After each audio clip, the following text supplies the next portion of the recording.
Thank you. I'm ready to start if everybody else is around. Looks like we got most people, Doug. Okay, we'll go ahead and call the meeting to order here. I'm ready to start. All right, you are live streaming. You are good to go. Okay, so I'm Doug Kramer, representing the ag sector appointed by ODA. Bruce? Sorry about that. Bruce Taylor, Vice Chair of the Commission and Fish and Wildlife Commission appointee. I'll let the other members go at their pleasure because I don't have the full list in front of me. I'm Dan Bigelow, appointed by OSU Extension. Good morning, Ed Contreras, Commissioner appointed by Oregon Department of Fish and Wildlife. Laura Masterson, Farmer Rancher member. Lois Loop, I was appointed by ODA. Good morning, Amanda Lowe. I'm the OWEB appointed tribal representative. And I'm Nancy Duncrack. I was appointed by the Department of Land Conservation and Development.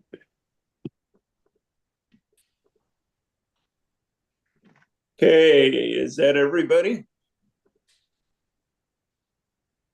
Okay. Looks like we got due public comment next. Yes. Is there any public comment, Ellen? There Nobody is signed no up. one here as an attendee, and we had no written public comment for the business meeting. People are saving it up for November, I'm sure. There you go. Okay. Next one is reviewing and approving the minutes of our September 11th meeting.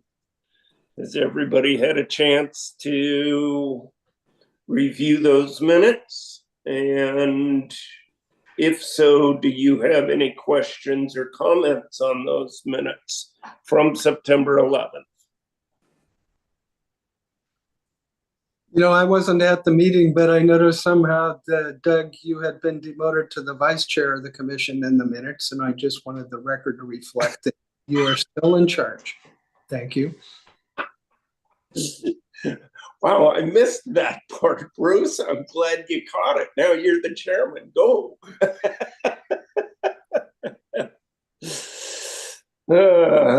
Okay.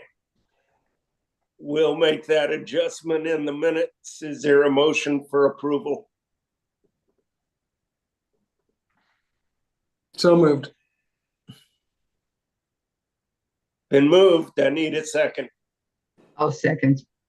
Okay, thank you, Lois. Been moved and seconded to approve the minutes from our September 11th meeting. All those in favor say aye. Aye. Aye. Aye. Aye. Aye. Anybody opposed? Anybody abstaining? If not, we got approval for the minutes. And I think we're back to you, Taylor. Okay, great. So yeah, first up is item D, preparation for the November meeting. So this is just an informational item, give us a little chance to get our heads on straight for what is probably the biggest job that this commission has, which is making formal funding recommendations to the OWEB board for all applications that come in to the program. And so at our November 7th meeting, we'll be doing just that. So just a little background. I'm sure you're all familiar, you know, back in the 2024 legislative session, we had just north of $5 million come into the program. And about 4.5 of that was made available for grants. And then at the April meeting of this year, this body, the commission, voted to allocate all of that money to the Conservation Covenant and Easement Program. And then since that time, there's been a little bit of money that's become available to the program. We had some carryover from the previous biennium, and then a canceled grant agreement. So back in September, the commission voted to add those funds. It was like 260, I have it here, $261,580 to the spending plan for the Covenant and Easement Grant Program.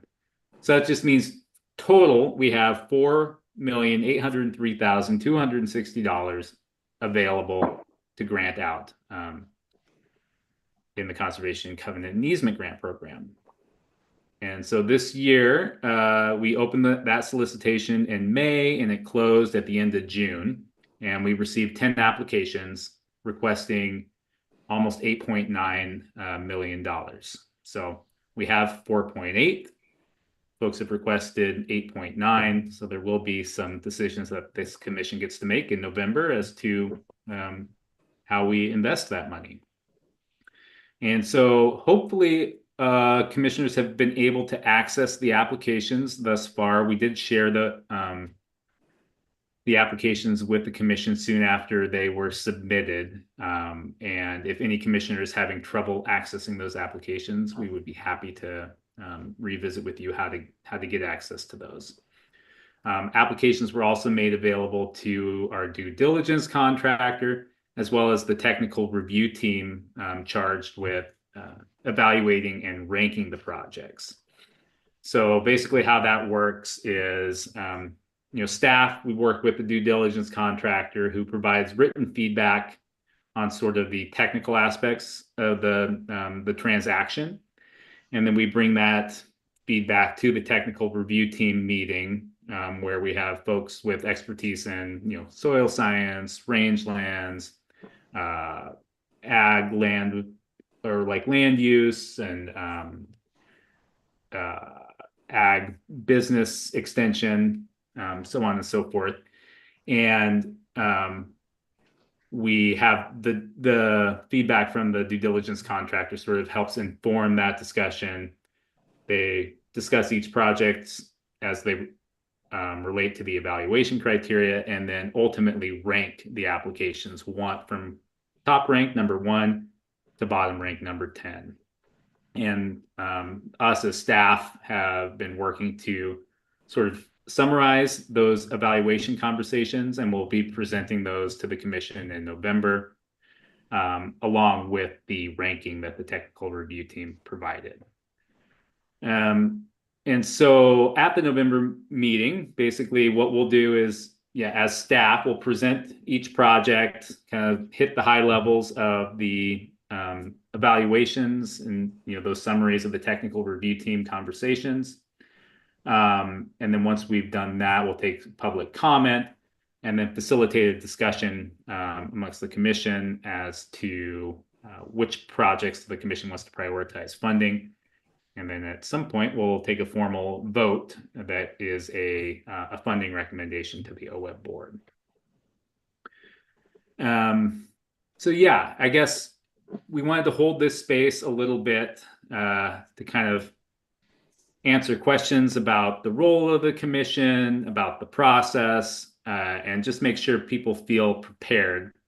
Because like I said, this is probably the biggest job you all have as commissioners, is making these funding recommendations. And we just want to make sure that you feel ready to do so in a way that really honors the hard work that all of these applicants have put into the projects up to this point. So yeah, Robin or Renee, anything else you want to add on that front before we open it up to questions and discussion? Nothing to add quite yet. I think it would be good to see if commissioners have thoughts or questions, especially given that we have a bit of a refined process, having had a technical review team that met in person this year as opposed to written feedback. And then I think after that, it would be good to just hit on some best practices, refresher about some of the conversation we had in the spring regarding guidance to applicants, things like that.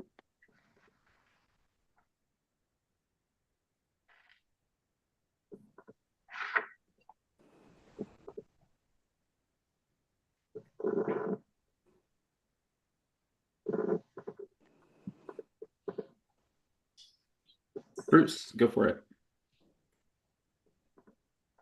Yeah, so Renee mentioned the new process. How did it go, and how did the reviewers feel about the process, and how to just be interested in a little qualitative assessment? You learned some things. I mean, my perspective is it went really well. I mean, stuff always goes better the second time around. I think we learned a lot the first time we did this. And yeah, I think it's really nice having a single review team so that we're able to do the kind of apples to apples comparison, getting that review team to sit with each project and think about not only how well does it meet the evaluation criteria, but how well does it meet the evaluation criteria when weighed against, the other 9 projects. So I think that was really nice. And just the size of the review team, there were 7 of them, which I think facilitated a really rich discussion. And it was easier, I think, for us as staff to get the evaluations written coming out of the conversations this year than last year. So I'd say it's trending well. Robin, what do you think?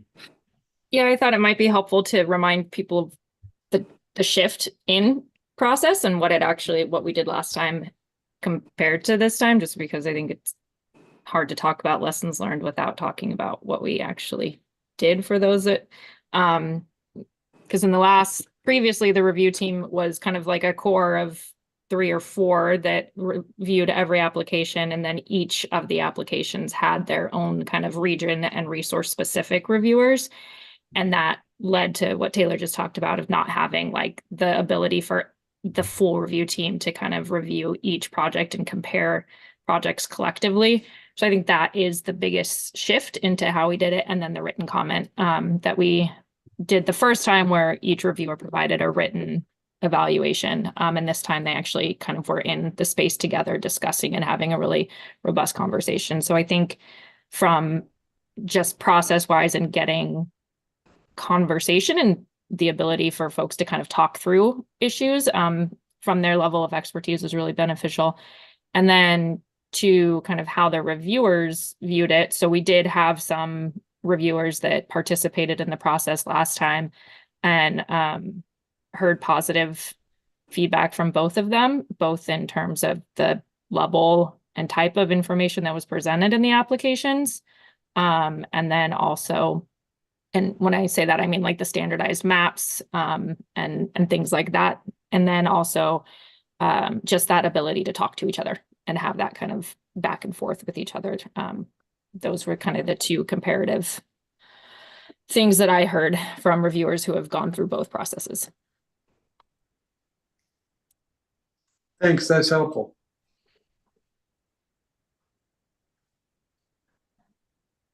Any other questions or thoughts about what is coming right up at our November 7th meeting? Lois and then Renee. Just a question about those of us who are not going to be able to be there in person. You will have information on a Zoom call, I'm hoping. Yeah, it's going to be a hybrid meeting. So Okay. those of us in person will be in a room and we'll be able to see you up on the screen. Thank you. Yep. Yeah, Taylor, I'm happy to just run through some of the things that we talked about back in April with the commission before we launched the cycle. And then I think knowing that we will remind you again before we dig into the reviews at the November 7th meeting, but just a few key pieces, I think, to just underscore your preparation. So we did check in back at the April 30th meeting, and I've jotted down some notes so I don't forget some of these pieces about, based on the first cycle, do you have any interest as a commission in signaling particular geographic focus? Do you have an interest in signaling a funding cap? And we decided no, all geographies are important. We're open to seeing large dollar projects. I think there was a lot of really robust conversation about folks need to ask for what they believe they need. One, so that we're not under budgeting on projects. And I think two, some of you were mindful of signaling what the real demand is for this program out there, despite the amount of funding that might be available. I think there was a lot of discussion about it's important for the applicants to make the case as to why this project, why here, why now. And a reminder to all of you, when you're reviewing in November, you are reviewing on the current rule set. And I know that might be confusing because we have now walked you through 6 Rules Advisory Committee meetings, but we will make sure to ground you in what the current evaluation criteria are, what that rule set looks like, just because you'll have a kind of a foot in each world, but we are still grounded in those current OARs. We did talk a little bit about high dollar projects based on what happened during the first grant cycle. And what we had talked through at that point, and it was really helpful from a staff perspective to get your thoughts about this, is have the technical review process offer up a ranking. And then from a staff recommendation standpoint, our job is to help you understand how much money you have available to you currently. And so Taylor provided the information about the recent amendment, and we will be asking the OWEB board tomorrow to further amend the OHP line item to add in, I think, about an additional $277,000 more. So you'll have a bit more resources to play with, but we had high demand this cycle, understandably, 10 applications. So I think just understanding our role is going to tell you, as you look at rankings, kind of how that clicks through to the resources available to you. And then ultimately, I think some best practices I would share from years and years of grant making that the OWEB board has done is keeping in mind not to take in new information before and during the commission meeting that could create a situation of inequity if it happens that we have an applicant there and not having another applicant, not introducing new information into the process. Really thinking hard about what that ranked list from the technical review team is.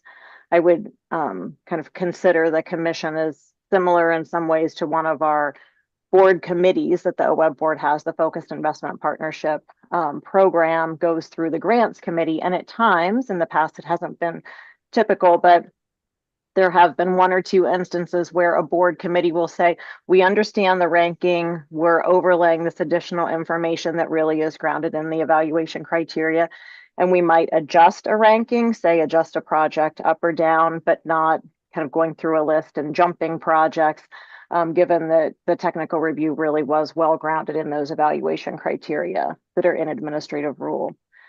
And then just making sure we're clear on kind of the why behind where the commission lands so that we have really solid explanation as staff then take the recommendation from the commission to the OWEB board in January. So I think, oh, and I guess one other piece which we have experienced at different levels through the years with the OWEB board is really working to not try to adjust budgets on the fly. That's something that the board really has moved away from doing, but it's really tough to know if you start trying to adjust budgets without clear information how that might impact a project. But that definitely is a best practice and a lesson learned that the board has had over the years. So I think that covers it. Taylor or Robin, anything else on your minds as you've been talking with staff about other grant programs within the agency? No, I think that covers it. Nancy, do you have some thoughts? I actually have a question. Okay. And it's a very straightforward question. So the last time around, I recall the commission had a question about the easement valuation on one of the projects, and the applicant attended the meeting, and one of us, and it could have been me, asked the applicant, where did this number come from? And what I'm just going on what you just said, Renee. Should we not be asking that kind of question of the applicants at the meeting? And where should, if we do have that kind of question during our review of the applications, to whom should we direct it? So I'll provide some initial thoughts just based on years of watching the OWeb board. So typically, no, we avoid getting into iterative discussions with an applicant who is on Zoom or sitting in the room, because again, that can introduce an inequity in terms of providing updated information. I think absolutely understanding the rationale, the data sources for different pieces is critical. I think Taylor and Robin, this is where I would lean on you to say what some of your learnings were from that first cycle. Maybe there's additional information that's in the applications even that helps to get at some of that, but also just through the due diligence and technical review processes. What are your thoughts about a response to Nancy? Go for it, Robin. Yeah, I think the first part of, so kind of looking as you're reviewing the applications and reading through them, if the question is asked and the applicants, like their response is how they're evaluated. So I think that's the first thing to consider is if they didn't put a rationale or a justification to any question in the application that you're going through, that kind of makes you cock your head and be like, oh, I would have liked more, or I wonder what they meant by this. Know that that was part of the discussion with the technical review team as well, as to did the applicant present enough about their project for us to feel confident in ranking it. So that's a totally reasonable space to kind of think through as then you compare it to the ranking and then the evaluations, because I think that is how our technical review team kind of looked at those information gaps if the question was asked.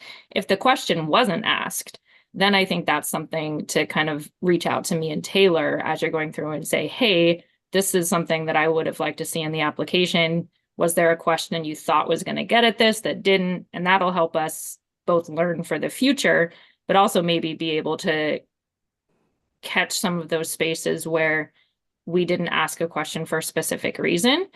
And again, we can have that conversation as to like, well, maybe that was not the right call, and we should think about that for the future application. And then the last part I'll say about that is, so this interaction between new information and clarifying information, there may be statements that applicants make in their applications that are kind of alluding to something, but don't quite get to the full rationale or the full reason. They might say they had a document or they did this sort of research. And that's totally appropriate to ask us to have, hey, was there anything more? Did you follow up with the applicant about this statement? Because some of those spaces are intentionally, just because of the way OWeb's application system works as well, where we do our best to mark things confidential or at the outset. Sometimes they hold back and they'll reference something but not provide it, and then we can have that conversation with them from a clarification standpoint as to what that statement was actually meaning. And so that should all kind of be coming through in the evaluations if we got those clarifications. But I just fully encourage you to reach out to me and Taylor before going to an applicant with any questions.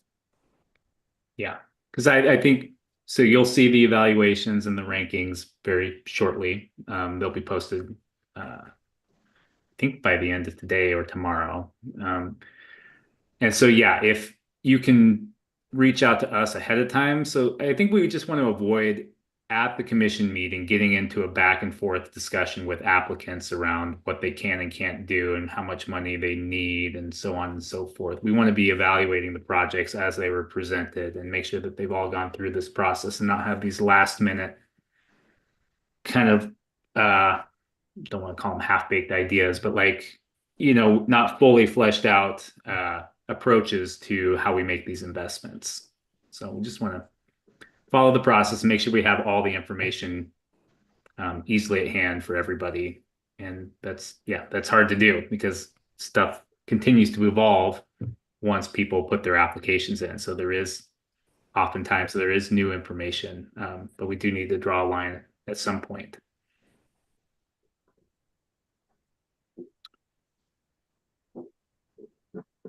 Anybody else?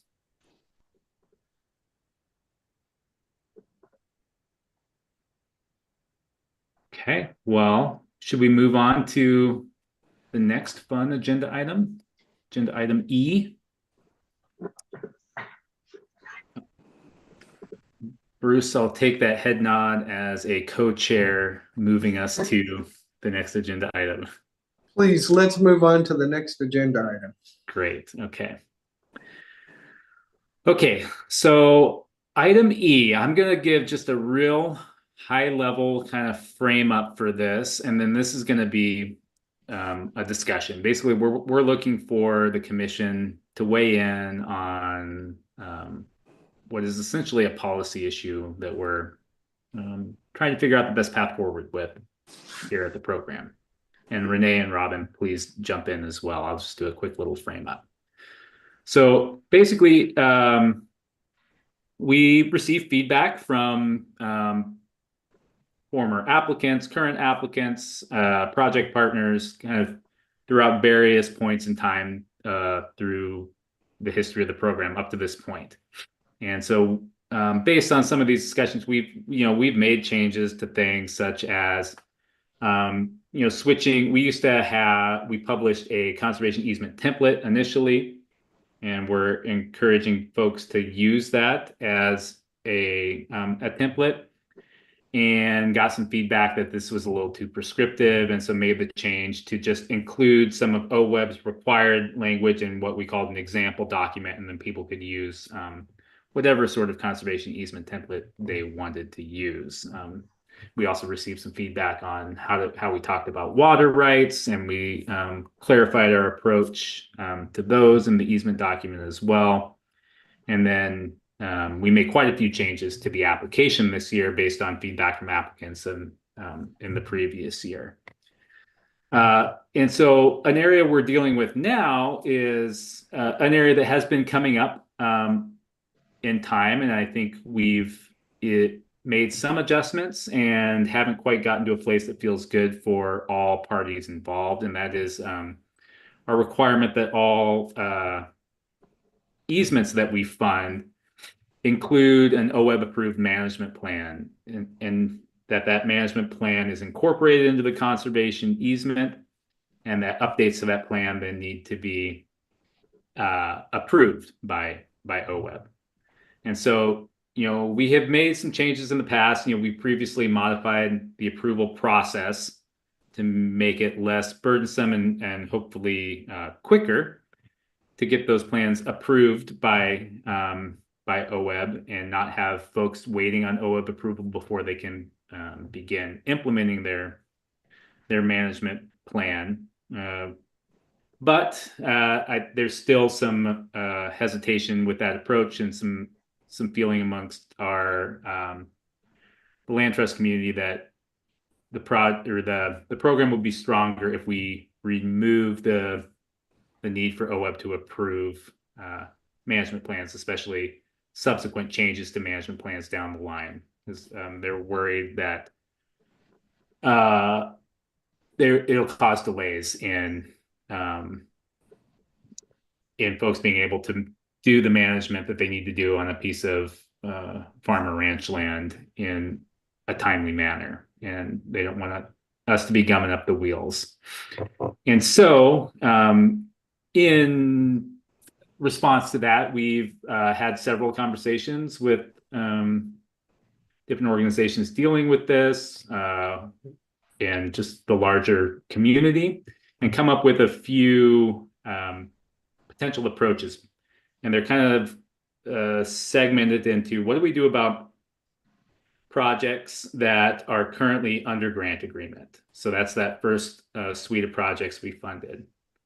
What do we do about projects that we're currently considering for making grants to this round? So these 10 projects you'll be considering in November. And then what do we do about all future projects? And so really thinking through, how do we approach the management plan question? What is the role of the management plan when it comes to balancing, the agricultural viability and, the fish and wildlife habitat, water quality, and other natural resources? How does it interact with the conservation easement, so on and so forth. And so we've laid out what we see as potential paths forward in attachment A to item E. And we can kind of walk through what those are, but I think maybe I'll stop here. And I see Laura has a question, and then I'm going to kick it to Robin and Renee for any additional frame up of the issue. So Laura, go for it. Well, I was just going to suggest that maybe the easier way to have the conversation is to start at the end. Like, what is the real goal here? And because to me, that's the most important thing. And then we can work our way back through, what do we do about stuff that's at the beginning of the pipeline? What do we do about stuff that's like coming up now? So that would just be my request if that works for you all. I think that is a good way to do it. Thank you for suggesting that. Robin or Renee, other frame ups? Taylor, I think what I would add is just more kind of contextual in nature. So Taylor mentioned early on, we even talked about it in prepping you for the November meeting. The program is still young. It hypothetically, some things sound brilliant in rule or in process, and then as you begin implementation, you have the learnings of things. So we absolutely want to learn from each of these cycles and experiences. We want to make sure that continuous improvement, as it is with all other OWEB programs, is part of the OHP grant making program and process and kind of culture and mindset. And our balance with that is really trying to avoid moving the goalpost in the middle of a cycle, as an example. So I know some of this is just getting time under our belts, getting some repetitions on this. And so this is why we wanted to just come to the commission, have this conversation about, we have been hearing some things bubbling here and there.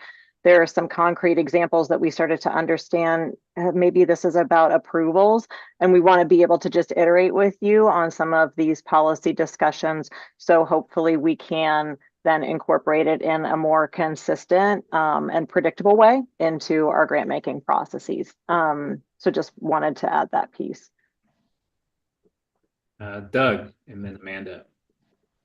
Yeah, I guess 2 questions. So number one, are you asking us to make a decision on this today?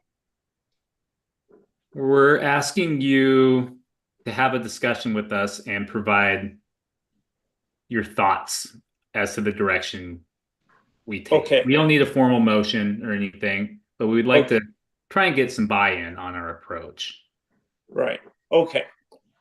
Appreciate that. And then the second question, and maybe it's closer to a comment, but what I remember from 7 or 8 years ago, which is dangerous at my age now, but we were trying to craft our conservation easement program as similar to NRCS's program, land program, as we could.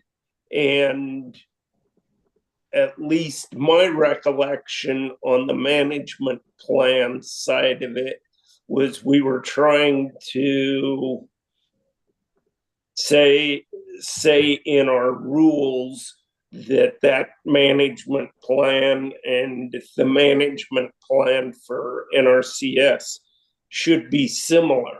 But I don't know that, number one, I'd ask a few members of our committee that, or our commission that are still here and were there, if that was their recollection. And then I'd ask, maybe, does anybody know what NRCS's requirements are on management plans at this time? So Amanda, I'm going to skip over you and go to Bruce, just because I think Doug's question is directed at Bruce, and then I can talk a little bit about NRCS and their management plan requirements. Well, the second part of that question, I would punt towards Ed, because I think he probably knows what NRCS management plans for these kind of easements entail, which I don't. But where I go back to, I think we didn't include in the rules originally, as I understand it, the rules have never included a requirement for a management plan to be approved by OWEB. It was an evaluation criteria, but it was not a threshold, you're in or you're out. So we never had that discussion that I recall, and I don't believe at the time that we knew that that would be an OWEB policy requirement there. It's nobody's fault. It's, you know, one of those things that you're developing a program on the fly there, and it's not till you start to drive the car, you figure out you have a flat tire or something. So I'm interested in fixing that. And I will say, you know, I'm pretty clear in my own mind. I think management plans are great. I don't think it's OWEB's role to mandate them or approve them or even to review them. OWEB is partially funding, in some cases, a minority funder of a conservation easement that at a minimum does two things. And the only thing that OWEB is cost sharing the easement on is to prevent development and conversion to other uses and prevent subdivision. Those are the kind of things that I think we have a legitimate say over because we're funding that. We're not paying easement holders or easement grantors. I always get confused on this. We are not buying management rights with the easements that we are funding. So in my mind, I would encourage all applicants, and I would view more favorably applicants who say, we will work on them, or we even have a management plan. I think that's really important. But as we heard from Woody Wolf numerous times over the years, and Laura and other people who are in the business of operating businesses here, that the management approach is going to change over time. And we need to not get in the way of being able to adaptively manage our way through these things here. So I'm in favor of finding a way, going back to what Laura asked, what's the question? I would like to get us out of the management plan requirement and approval business. And I would defer to Ed on explaining how some of the finer points here. If somebody's already getting funded and presenting this as a grasslands of special significance, where NRCS already is going to require a management plan, what does that look like? Okay. Lois and then Amanda. Well, Ed, do you want to respond to Bruce on the NRCS front, or you want me to take that? Yeah, thanks for putting me on the spot, Bruce. But I think, you know, the attachment does that the staff provided does, you know, hint at that, where the management plans that are required through ASAP-AIL, the NRCS easement program, are required for easements that are funded for a priority resource. For example, a grassland special significance. There's also cultural resources, you know, and so those management plans, if they're funded for that priority resource, would be required to show how the easement's addressing that priority resource. I would also add or maybe suggest that, you know, if there is a project, most of our projects, we can, you know, look at the you know, last year's round and then this year's round, you know, are also applying for ASAP-AIL, and so, you know, where those are being funded for that priority resource, you know, I would ask the question, you know, do we need to have them develop another management plan, or can we just adopt that plan that they're already producing for NRCS? So I'll leave it at that. Thanks, Ed. Robin, did you have something to add on that front? I think it might be a good idea to just actually lay out NRCS policy and how they approach management plans in their minimum deed terms, so that we can have that clearly established as we talk about doing that. So I can do that now, so we can just I think that's good. So in 2020, NRCS changed their actual policy, which is more in federal regulations about how they address management plans, to have these more optional management planning approaches. Previously, they did require a management plan, or an AL plan, as they call it, an agricultural land easement plan. So in 2020, that changed, and that is defined in federal regulation. Now the regs require this more elective opportunity for an AL plan, or as Ed mentioned, a grassland of special significance plan, or like special resource plans. And that also includes highly erodible cropland. So there's these check boxes that applicants basically do, or entities, as they're working with NRCS about what they're applying under into the ASIP AL program. And if they check a box and say, we're applying under grasslands of special significance, they automatically know they have to do a grassland management plan or a grazing management plan to meet that resource. And it is, again, very well defined in NRCS policy and practice as to what those management plans have to look like.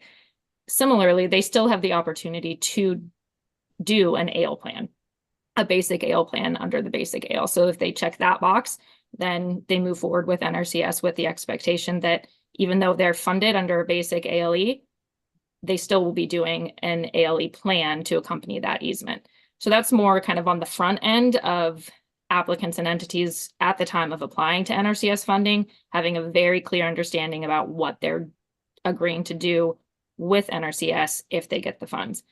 Once that happens and they work through the kind of minimum deed terms, which NRCS is incredibly unwilling to adjust their minimum deed terms when it comes to finalizing their easement projects. If they are doing an AL plan, a grasslands of special significance plan, or a highly erodible cropland plan, NRCS is engaged. Not necessarily in the formal approval, but it's in coordination with between the grantee, so the holder of the easement, and NRCS. And usually that's in coordination from a very localized perspective in working with kind of their conservation officer in the community where this is located. But it is written into the minimum deed terms that there's coordination with NRCS if a plan is there. So just wanted to lay that out where the current grounding is. And then we can kind of talk about how we've talked through being consistent with if NRCS is a co-funder of having those management plans, if they're required from NRCS's perspective, how OWEB would engage on that. Thanks for that context, Robin. Do you want to get to Amanda and Laura? Thank you for being so patient. So Amanda, go for it. I hope that what I have to say is still substantive, but I was going to address Laura's original question, which was, going to the bottom and working our way back up. And it seems to me like if we're already asking in the evaluation criteria the extent to which the project is going to maintain, protect, restore, enhance soil health, water quality, habitat, we're already having the applicants kind of lay out and establish what they're doing to those effects. I don't know that we need the additional bureaucratic process of a management plan on top of that. But I do hear that if it is required for NRCS programs, and if applicants are proposing to apply for both simultaneously to create a cohesive project, that maybe we say something to the extent of, if this project is also in conjunction with one of the NRCS conservation easement programs, then also provide your NRCS management plan. But I don't know if that's necessary.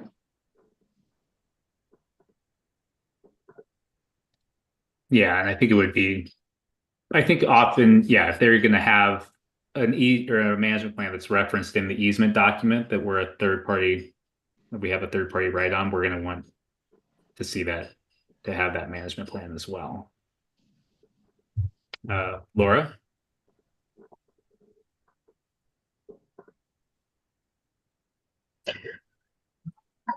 Okay. I really appreciate having this conversation because I think this is a sticking point and a challenge, and also just super confusing. I think it is helpful, the definitions, some of the definitions that you all have given so far. And I think it's very helpful to clarify that when we were building this program, NRCS did require management plans. No, they don't. So how you know, they made that choice. That doesn't mean that Oregon has to make that choice, but maybe it does make more sense to not have a management plan attached to everything.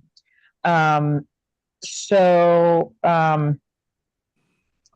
many things, so many directions to go here. I think the main thing for me is that I fully support, like, I want farmers and ranchers to do as much conservation uplift as possible.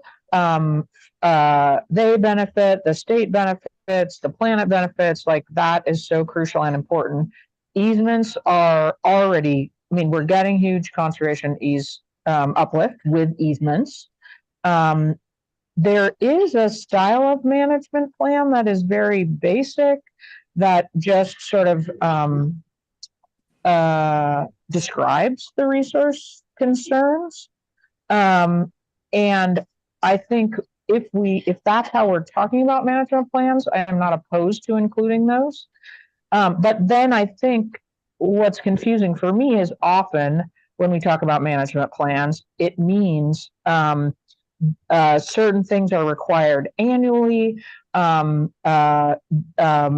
do we allow farmers and ranchers to do adaptive management? Like, we're paying for things in the easement, but how do we pay for things that are happening annually and changing? Like, that's not really being paid for by the easement funding. So I think that on that end of the spectrum is where I have a lot of concern and would like to see the OHP program not engage in that type of management plan. But if you're just calling sort of the description of the natural resources a management plan, then I want to be clear, like, I'm not opposed to that. So can we kind of back up a little bit and have a definition of the type of management plan that we're trying to include or not include here? That would be super helpful. Thank you. Yeah, well, I can take a stab at that, but again, I think Robin will likely have a more nuanced description of what the tool is used for. But at a high level, I think, you know, we really are aiming to have it be a descriptive tool describing what's happening on the piece of property now that helps make it significant. And then to bring in a little bit of flexibility to the easement itself, you know, because the easement very well may say, you know, there is no grazing allowed in the riparian area. But with a management plan, you could say, the easement could say there's no grazing allowed in the riparian area, except for as prescribed by the management plan. So it gives you the opportunity for a little bit of nuance, whereas sometimes the easement can be a very blunt tool, and the management plan allows you to kind of tailor that through time to meet the needs of, you know, the land trust and the producer, without sort of setting it in stone in perpetuity. So it's a place to kick management decisions that may change over time. And if you're only using an easement and you don't have a management plan, that can, the stakes are just higher, I guess, to get it right the first time. But Robin, do you have more to add on that front? Yeah, I think it's a good space to talk about, like, what is the descriptive under a management plan, what would be describing, because I want to make sure that we don't start to kind of be duplicative in some ways on what we're talking about, because the baseline documentation for an easement, which isn't going to accompany every easement, is describing the resources. And so that is the purpose of the baseline, is to talk about the resources and their condition at the time of the easement being, because that's kind of how you look at everything moving forward in terms of, is the resource being maintained in a way that meets the goals of the easement. So that's the baseline. And so sometimes there is this kind of concern that a management plan is essentially just doing the same thing as a baseline. It's just maybe on a little bit more detail. Currently, in our current round and under our current grant agreements, the way we've defined a management plan is almost verbatim for the NRCS basic AO plan. And that is less about only describing the resource and more about describing the management system on the land. And so it's talking, the intent was that it would talk about those resources are there and then describe the farm or ranch management system that is currently being utilized to basically maintain those resources the way they are, and then give the holder and the landowner a space to kind of describe where are their issues. Is there a part on this property that has significant weeds that could essentially encroach and really have an impact on the conservation values that we're trying to protect on this? Let's identify those now and work a path forward in this document that we all agree to as this is the plan moving forward. So it's not just a descriptive piece of what's there now, but it's that descriptive piece of how do we move toward an objective to make sure that we don't end up in a space where we're having to correct later on.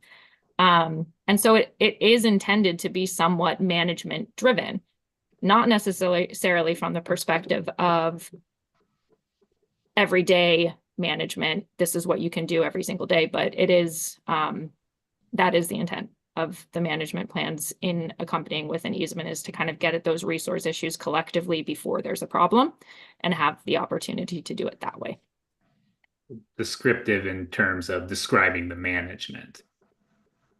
The management, and then describing, okay, here's our baseline. We've got that described in a baseline document that details the resources, and then descriptive in the what do we need to do collectively to make sure that those resources are maintained over time or do not slip into a status that could be somewhat difficult for both agricultural viability and for any sort of specific natural resource. So I think it's important to describe that it is management intent focused. Great. Lois. Can I just respond, Taylor, to the, sorry to interrupt. I just didn't want to lose the train of thought. Thank you. That is super helpful context for the management plan. And I think my point is really about what are we requiring a landowner to do kind of annually that might change, and it like would be a better fit for some other grant program that's like here's a grant to help manage weeds, or here's a grant to do fencing in a different place, or here's a grant to do cover cropping. That to me really doesn't belong in the easement. I mean, I appreciate wanting to maintain the baseline, and how do we be careful that we aren't requiring the farmer and rancher to do something over time that isn't being paid by the easement. You know, like the easement clearly says you have to maintain the riparian area to this line, right? That has to stay out of production. I just feel like those other places where you're have to manage weeds, or you know, make sure you're cover cropping, that those things make me nervous. Those kind of annual requirements makes me nervous to have them in the easement. I think they're better in a management plan that's separate, and we're paying for those things annually, not trying to say, oh, those were included in the easement, you have to do them. Okay, thank you, Laura. So we got quite a few hands, so we'll go with Lois and then Ed. Thank you. Okay.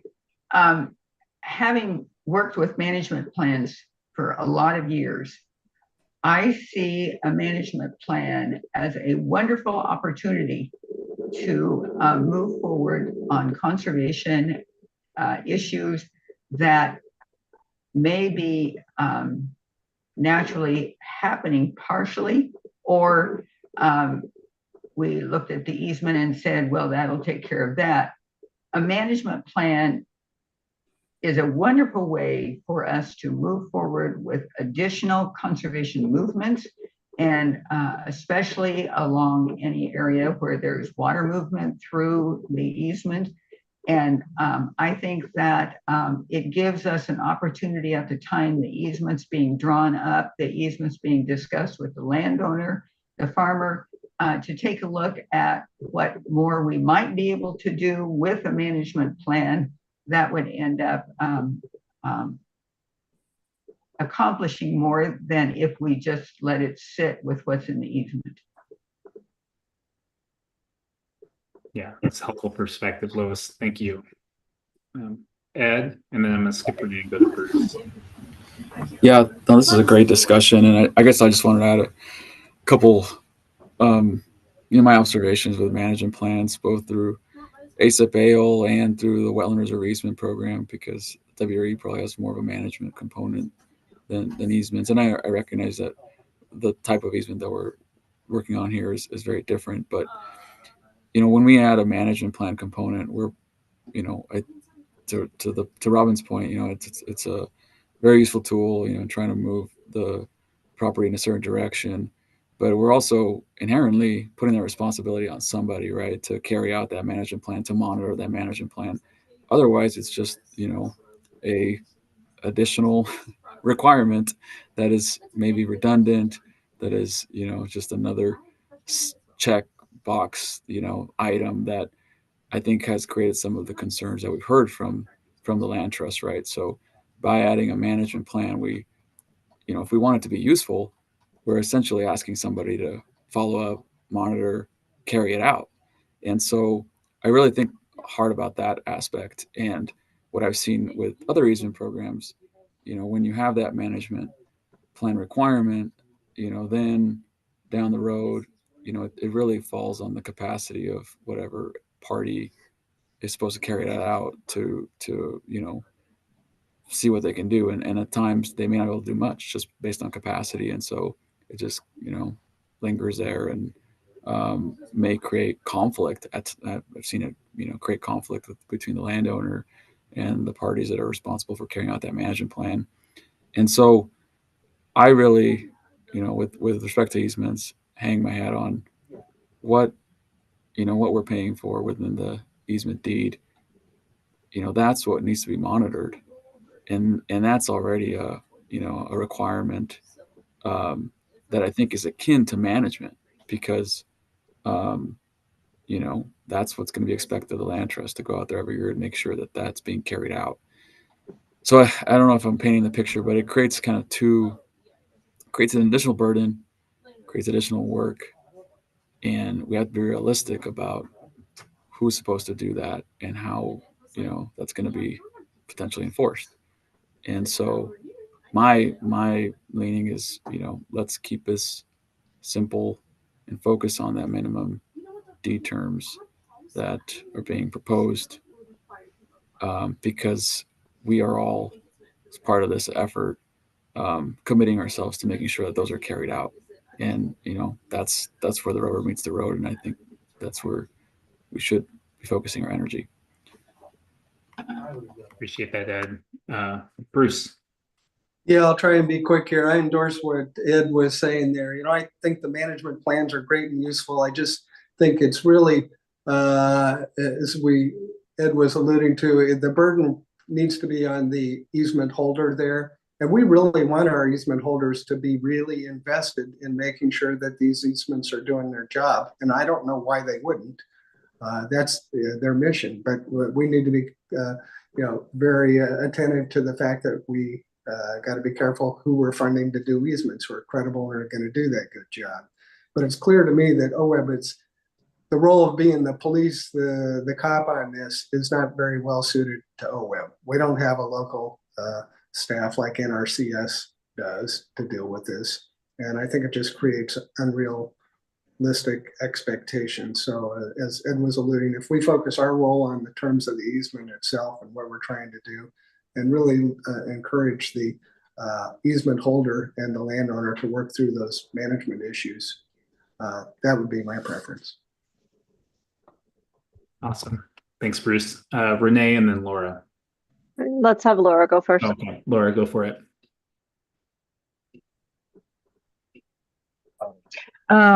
Okay. I just wanted to appreciate the comment that is basically like, what are we paying for? And whatever's in the easement that we're paying for, that's critical to be in the easement. I also wanted to clarify, I'm really well, this is where it gets confusing. I really want to do management plans and pay folks to do these kinds of practices like weeding, weed management and riparian restoration and cover cropping. But I think those should be paid for outside of the easement program. And so they're separate from those. So anyway, I just wanted to reiterate that and appreciate that. And I hope, especially for our, kind of where we want to end up for the when next time we start a grant program, that is hopefully where we end up is keeping these more elaborate management plans outside the actual easement documents and getting a web out of the I thought that was a good way of putting it, out of the monitoring on an annual basis. Okay, thank you. Thanks, Laura. Okay, Renee, go for it. Yeah, thanks, Taylor.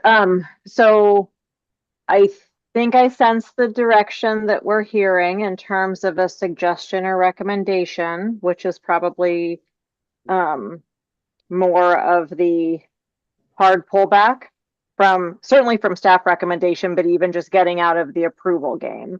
I think the question, if that is correct, then I think the question and then a request. The question is, we did hear from reviewers during the technical review process. It's helpful to have a sense of game plan. What are folks intending to do in terms of the easement holder and the landowner working together? And so I think I would just ask all of you to ponder, and it doesn't have to be a management plan. That's not my suggestion, but I think just figuring out how, even for reviewers, they can see like what is the fuller picture without OWEB, to Bruce's point, being the cop on this. Just kind of understanding that relationship through time. And some of it may be them saying exactly what Laura just said, which is, unless and until we're also funded for a conservation management plan, some of this other additive stuff is not happening. That's how we'll get to true uplift. So I think there's that piece that I would just, and we don't have to answer it today, but I think that would be a healthy conversation as we're kind of debriefing from this cycle and some of what we heard. The other piece, going back to what I mentioned with context early on, is we typically don't shift gears mid-cycle as a public funder. It is not an impossibility, but I want to make sure that we are really clear in our documentation as to the why. And the why, some of the why is continuous improvement if we are changing and updating process. But I want to ensure we're just not in a practice where it's constant evolution such that we have a moving target and it starts to really raise questions of integrity about the program because of constant change that's underway. So question and then request, and Taylor, I'm mindful we only have 10 minutes left, so we're probably not going to get at all those things, but I did prompt some questions or feedback, it looks like, from Doug and Laura. Yeah, so go for it, Doug. Yeah, I'm kind of with Bruce and Ed on this thing. I think we should only be monitoring what we're paying for. And I think what we're paying for is to keep this land in agriculture and ranching into perpetuity. I do agree that it is helpful for both the reviewers and for the commission to have an idea of the game plan going forward, at least at this point in time. And it kind of goes back to what Bruce said was, you know, an outline of a management plan just in the criteria that we're judging this easement with. And, you know, that wouldn't be anything that we necessarily put requirements on. It's just give us an idea in this criteria, give us an essay on how you're going to manage that. And there's no enforcement or follow-up on it necessarily, but it's something that we can take into consideration as we're reviewing these projects. Thanks, Doug. Couple things. One, we are paying to keep land in agriculture, but in rules, it's keep it available for agriculture while maintaining or enhancing fish and wildlife habitat, water quality, and other natural resources. So it's important to keep those kind of front and center. And we can currently pay for the development of a management plan. So we can't necessarily pay for the ongoing updates and whatnot, but it is an eligible cost currently to pay for the initial development of the plan. So just wanted to clarify those two things. And Laura, go for it.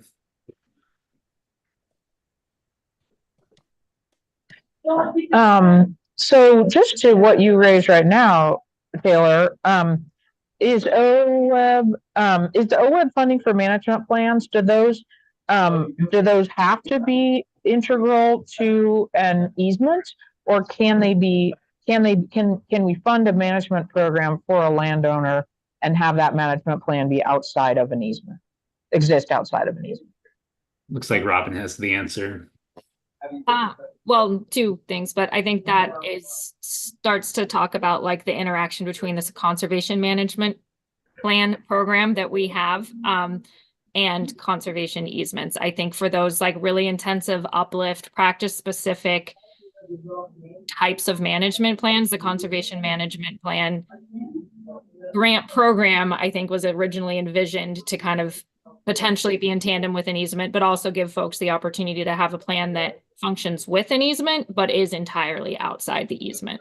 And then I do just want to, because when people say in an easement, we're paying for what's in the easement. If a management plan is required by the terms of the easement and referenced, the specific practices may not be accounted for. However, the appraiser looks throughout the terms of that easement at every single term that references in accordance with a management plan. And so it's not that the landowner is being entirely ignored in the concept of an appraisal. It is part of the appraiser's considerations as they're looking at what is the burden to this landowner and this property of having this extra thing that has to be considered into perpetuity forever. So it's not necessarily that they're accounting for the practice, but they do take into the consideration that there is a management plan that is integral to this ongoing relationship forever. Easement appraisals are incredibly complicated, but I don't want to get it lost that it's completely not being compensated for. However, I think we need to think about what does OAHP's easement want to accomplish in the terms of what we want the program to be requiring from an easement perspective and what we're trying to protect that way. So wanted to make sure we had that out there. Robin. Thanks, Robin. I appreciate that. Can I ask the rest of my question, Taylor? Is that Yep. okay? Okay, great. Thanks for capturing that, Robin. I do get that some of that is in there. I think there's sort of a continuum, right? Where some stuff is really clearly paid for and other stuff is maybe appraised as part of a big package deal, but harder to tease apart. So, but thank you for that. So I think to your question, Renee, I think I would say, is there a way for us to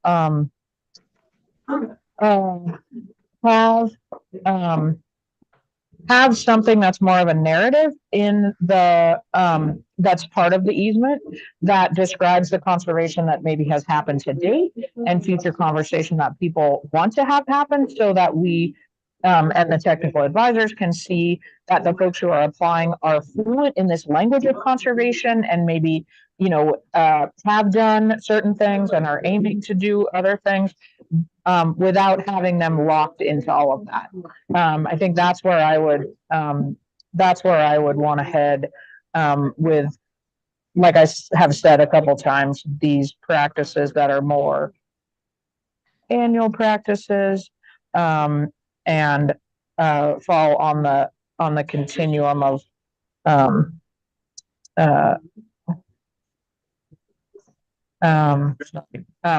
less clear and less certain of what we're paying for in the easement. Yeah, thanks for that, Laura. I mean, I think that is one approach. The challenge is, you start asking people in the application all the good things they're going to do in the future, and then we're not actually paying or any of that happen. It's going to encourage waxing poetic, and I don't know what the follow through may be in the long run. That's the challenge when you're asking folks to say what they're going to do, but it's not really part of the Of course, I think I just heard Renee say reviewers want to know that they're fluent in the language of conservation. So I was offering that as one way. I mean, you're right. What I'm suggesting would not be binding in any way. It would just sort of tell the story of what their hopes and dreams are for a project. And if that seems helpful for the technical reviewers, then maybe there's a way to include that with the caveats that you just expressed. Okay, yeah, super helpful. Okay, so yeah, we're running close to time, but want to get Bruce and then talk about very quickly. What I keep coming back to after many years of wrestling with this, and I wish the world was different, but what easements do best is they help you achieve avoided losses. They keep bad things from happening. They are not very good tools for making good things happen. In an ideal world, you're going to pay people a huge pile of money not to do bad things, and they're going to say, great, I have extra money, I can go spend it on doing good things. But I think for our purposes, what we should expect to achieve is that we are going to avoid further losses of agricultural lands and fish and wildlife and other ecological benefits that go with that. I think it's just a matter of trying to be clear about what we expect to achieve here. And that gets to Renee's other question about, are we going to be changing the rules every time something like this comes along? And I think no, but this is one of those fundamental things that helps us really sharpen our own collective vision for what the program is trying to do. And I think the first time around we weren't all that clear because we didn't know all the questions. We didn't know how it was going to play out, but I would expect it to be a rare occurrence. Yeah. Okay, well, this has been super helpful. And I think to Laura's original point, I know we're at the end of the meeting, but where are we trying to head with all of this is going to be super helpful. And so you'll see, we kind of laid out two paths forward. One is pretty similar to how NRCS does it, where if there's a significant resource concern on the property, that is part of the reason the project is seen as significant, and that resources management is important for the continued significance of the property. We could require a management plan in certain applications, but it wouldn't be required for all projects. The other approach would be, we don't require management plans for any OAHP funded projects, at least so far as they're included in the easement document. And then we can kind of work backward from there for the currently considered projects and then the projects that currently have grant agreements.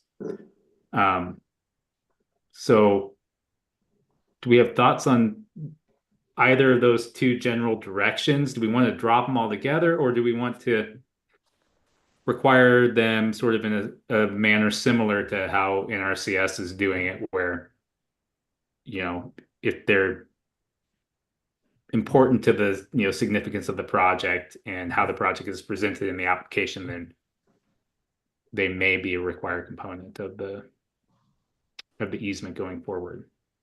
Laura?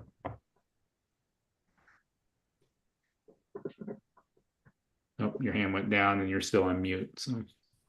Oh, sorry. Thank you. I think I agree with what I think you're saying, which is if they're required by NRCS, I think it's great for OWEB to also have them as part of the package, look at them, see them, not completely ignore them, but that they not be required for the rest of the easements that OWEB is funding. And I think we should get to that as quickly as possible with the folks who are currently in the pipeline. That's helpful. Robin, Renee, do we get out of this conversation what we need to get out to move forward? Well, I think probably ultimately, yes, it's going to take us some time to digest this, and I think then rework what game plans would look like. But Robin, this is your direct lift. So if I'm wrong and if we need more, please let us know so we can extract it from commissioners now. Yeah, I think it might be more of a question to you for Renee for process. I think the like pathway going forward, I think we've heard pretty consistently. And so I think that's a little bit clear to me. I do. And then I also like Laura, I think your statement last of let's get there as quickly as possible is helpful direction. I just want to make sure we understand like how we're doing that. And so I know we're over time, but I think talking about like where we are currently and how we do get to that in the quickest, most equitable way, recognizing that we have grantees that have already completed appraisals with the required management plan and required language in there. So just Renee, I think that's still a question. And so that's the one space that I Well, would like some conversation. Doug, did you want to say something before I respond? Yeah. Oh, okay. Doug, you have a hot mic. Perfect. So yes, and I think this is where we are going to, we need some processing time for this, but I think what we can't do is penalize anyone who followed the rules as they looked when they first came into the program and they went ahead and completed things. And so whether that looks like subjecting them to a complicated grant amendment process, I think we're going to have to think through that. So I believe that the chances are some of the projects from the first cycle could look different from one another because some folks might say, okay, I did it. I don't want to go through an amendment. It's fine. Others might say, I did it because you told me to, and now I want the opportunity to change that. And we would need to go through an amendment process. Others are at different vintages. And certainly we would not penalize anyone by saying, sorry, we're no longer paying for this cost. That's a non-option. But Robin, is there more besides hitting those high points that you want commissioner input or transparency on the record? No, I think those are the kind of spaces for clarity that we need. Bruce. Yeah, just quickly, how complicated is it to amend a grant agreement? I mean, is it just, here's the strikeout, here's the new one, sign it and we're done? Or, I mean, are we talking 60 hours of work per applicant? Or I have no sense of what the magnitude this is. You know, I'm sorry to say I'm less concerned about the impact on staff of doing grant amendments, but that's because I perceive them to be small. So please let me know. I think it's closer to the former, the part that I'll be honest, I've not done an amendment on a project that is a land transaction yet. And so I think the question is, are there pieces that permeate farther than just the grant agreement itself that we'll have to revisit any easement language? I don't know how deep some of those threads run. So I don't want to just suggest it's a really straightforward amendment process that will take 10 minutes. But maybe Robin can give some sense of how complicated for some of these that are at different stages in their development. Yeah, I think process-wise, Bruce, that is something that we can work through. And the language in our grant agreements related to management plans is pervasive, I would say. So it's a lot of space that has to be amended, but that is an amendment of a document. I think the space that's a little bit different is, folks make their budgets up at the time of their grant award. And so we do have folks that have gone through and didn't ask for enough at the outset. And so, for instance, if they did their appraisal with a management plan requirement, they decide, hey, this is an option, we can take this out. That may require an appraisal amendment. That is an additional cost that we will not pay for because they don't have money left in their budget for that. So it's not necessarily only process related. It's a conversation with grantees about like just being frank with, we recognize like we're doing this in an attempt to make this program better with you.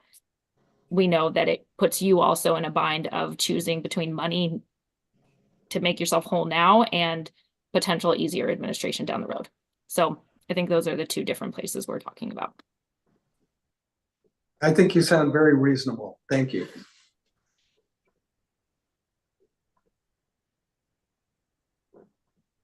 Okay. Well, we're over time.